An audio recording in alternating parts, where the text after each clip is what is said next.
మధ్యాహ్న భోజన పథకాన్ని పరిశీలించిన ఎమ్మెల్యే రాజప్ప. కూటమి ప్రభుత్వంలో ప్రజలు ఎటువంటి ఇబ్బందులు పడకుండా ఉండేందుకు, మరీ ముఖ్యంగా విద్యార్థులు మధ్యాహ్న భోజన పథకం ఎలా ఉంది అనే ఆ విషయాన్ని తెలుసుకోవడానికి ముఖ్యమంత్రి చంద్రబాబు నాయుడు ఆదేశాలతో పరిశీలించడం జరిగిందని ఎమ్మెల్యే నిమ్మకాయల చినరాజప్ప తెలిపారు.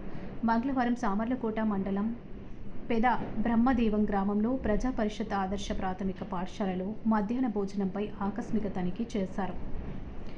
ఈ సందర్భంగా ఎమ్మెల్యే మాట్లాడుతూ విద్యార్థులకు భోజనం ఎలా ఉంది అని తెలుసుకోవడానికి ఈరోజు విద్యార్థులతో కలిసి భోజనం చేయడం జరిగిందని, అన్ని సక్రమంగా ఉన్నాయని, ఎటువంటి లోపాలు కూడా లేవని తెలిపారు. ఇబ్బందులు ఏమన్నా ఉన్నట్లయితే విద్యార్థులు నాకు తెలియజేయండి అన్నారు.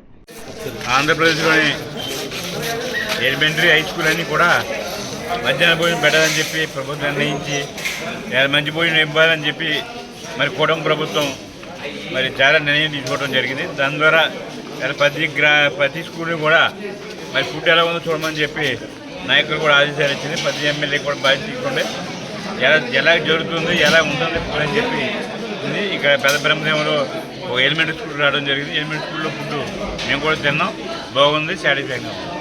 అంటే ఉందా లేదా అనేది మా నాయకులు కూడా ఎప్పటికప్పుడు ఈ గ్రామంలో కూడా చూడవలసిన బాధ్యత ఉంది.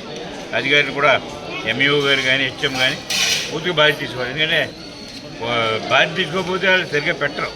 బాధ్యత తీసుకుని చాలా అందరికీ కూడా మంచి భోజనం పెట్టే విధంగా చర్య తీసుకోవాలని చెప్పి చాలా లోకేష్ గారి ఆదేశం. లోకేష్ గారు కూడా సీరియస్ తీసుకోవడం జరిగింది.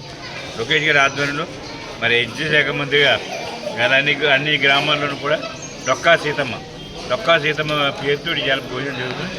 మరి ఆవిడ కూడా డొక్కా సీతమ్మ గారు కూడా మరి ఆవిడ ఎంతోమంది పేదలకి ఆ రోజు భోజనం పెట్టి ఆదుకోవడం జరిగింది. ఆ పేరు రాష్ట్ర ప్రభుత్వం పవన్ కళ్యాణ్ గారు ఆదేశం మేరకు డొక్కా సీతమ్మ పేరు పెట్టి భోజనం ప్రతి గ్రామంలోనే ఎలిమెంటరీ స్కూల్లో హై స్కూల్లో జరుగుతుంది.